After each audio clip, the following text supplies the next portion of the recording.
जिस प्रकार से राजीव प्रताप रूडी करवा रहे हैं हताश होकर के, हार के डर से, मतलब हार रहे हैं वो चुनाव। अतः ऐसा आदमी हारेगा ना तो कुछ करेगा। ऐसा आदमी हारेगा, विनाश काले विपरीत बुद्धि। तो क्या सेल्फ डिफेंस में ये प्राइवेट गोली चलाएंगे? इनके पास गार्ड क्या हुआ? गार्ड का यूज कब होता है? फिर गार्ड नहीं लो। सेल्फ डिफेंस में तो प्राइवेटे गोली चलाना है तो गार्ड छोड़ दो, नहीं लो।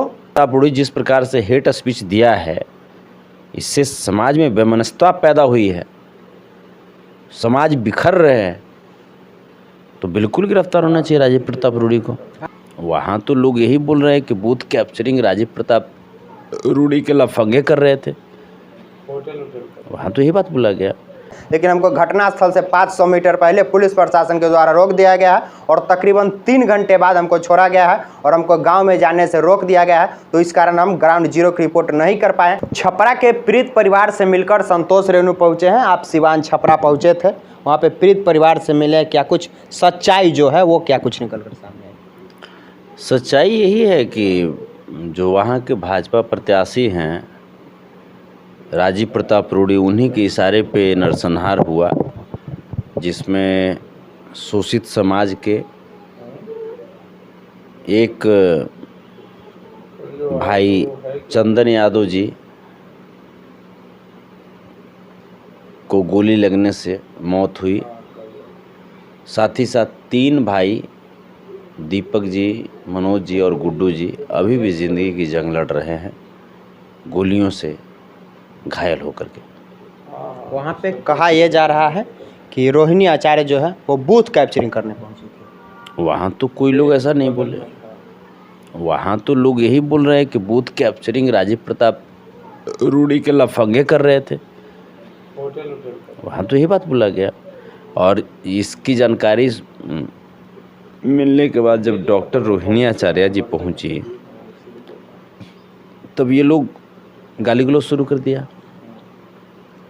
उसके बाद उनकी काफिले पे हमला कर दिया। ये तो गलत बात है ना। जी बिल्कुल। ये किसी भी कीमत पे कहीं से भी लोकतंत्र में है क्या, संविधान में है क्या इसकी जगह?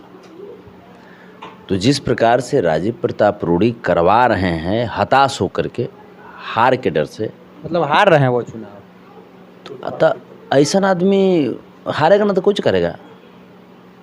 ऐसा आदमी हारेगा, विनाश काले विपरीत बुद्धि। ये आदमी चुनाव हारेगा नहीं तो क्या करेगा बताइए? इस सदन में रहने लायक आदमी है? ऐसे लोग हारते ही हैं। अब सरकार और प्रशासन से आपकी क्या मांग, क्योंकि कई लोगों को गिरफ्तार कर लिया गया है और राजीव प्रताप रूडी जो कहते हैं कि हम सेल्फ डिफेंस में गोलियां चलवाएं, उस पर क्या कहना चाहेंगे? तो क्या सेल्फ डिफेंस में ये प्राइवेट गोली चलाएंगे? इनके पास गार्ड क्या हुआ? गार्ड का यूज कब होता है? फिर गार्ड नहीं लो। सेल्फ डिफेंस में तो प्राइवेटे गोली चलाना है तो गार्ड छोड़ दो, नहीं लो। तो खूब प्राइवेटे आदमी सब डिफेंस करेगा भाई। तो ये लोग जो व्यक्ति है, ये शोषित लोगों पे, समाजवादी विचारधारा के लोगों पे शासन, क्रूरता, अत्याचार करने वाली मानसिकता के लोग हैं, जिसे हम लोग किसी भी कीमत पे फलीभूत नहीं होने देंगे। और आज तो वहाँ गए ही गए, आगे भी जब भी जरूरत पड़ेगी पहुँचते रहेंगे। पप्पू यादव ने सरकार और प्रशासन से मांग किया है कि राजीव प्रताप रूडी को गिरफ्तार किया जाए। बिल्कुल, क्या होना चाहिए? बिल्कुल, उन्होंने सही बात बोला है। राजीव प्रताप रूडी जिस प्रकार से हेट स्पीच दिया है, इससे समाज में वैमनस्यता पैदा हुई है, समाज बिखर रहे हैं, तो बिल्कुल गिरफ्तार होना चाहिए राजीव प्रताप रूडी को। आप क्या चाहते हैं प्रशासन से? प्रशासन से तो यही चाहते हैं कि सबसे पहली चीज़ कि जो पीड़ित परिवार से मिलना चाहते हैं जो लोग, उनको मिलने दिया जाए। क्यों नहीं, आप अपनी ही उपस्थिति में मिलने दो, लेकिन मिलने दिया जाए। आप ये बताइए ना कि जब उधर से आदमी पत्थर फेंक रहा तो उसको नहीं लौक रहा है?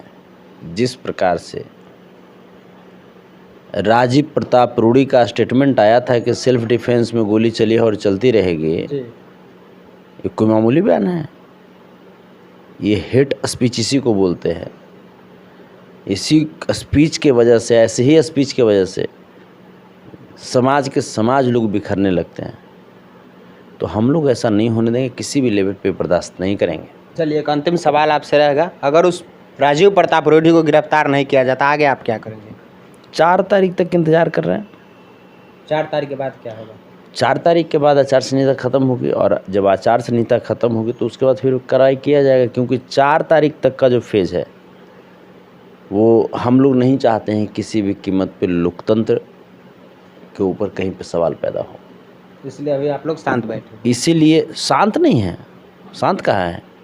आज आप मिल के आए, उसके बाद अब 4 तारीख का इंतजार कर रहे हैं। हाँ, इंतज़ार हम लोग समय तो देंगे ना, ताकि आरोपियों को, अपराधियों को आप गिरफ्तार करो, और अगर नहीं करते हो तो फिर हम लोग तो है ही है। बाकी अब छपरा की घटना को आपको शायद से बताने की ज़रूरत नहीं होगी। पीड़ित परिवार से मिलकर संतोष रेणु यादव पटना पहुंचे। हम भी ग्राउंड जीरो पे रिपोर्टिंग करने गए थे, लेकिन हमको घटनास्थल से 500 मीटर पहले पुलिस प्रशासन के द्वारा रोक दिया गया है और तकरीबन 3 घंटे बाद हमको छोड़ा गया है और हमको गाँव में जाने से रोक दिया गया है। तो इस कारण हम ग्राउंड जीरो की रिपोर्ट नहीं कर पाए। खैर, संतोष रेणु यादव के बातों से आप लोग कितना संतुष्ट है, कमेंट बॉक्स में अपनी प्रतिक्रिया जरूर दीजिएगा। मेरा नाम कुमार रजनीश है, आप सृष्टि न्यूज़ देख रहे थे। देखने के लिए बहुत बहुत धन्यवाद।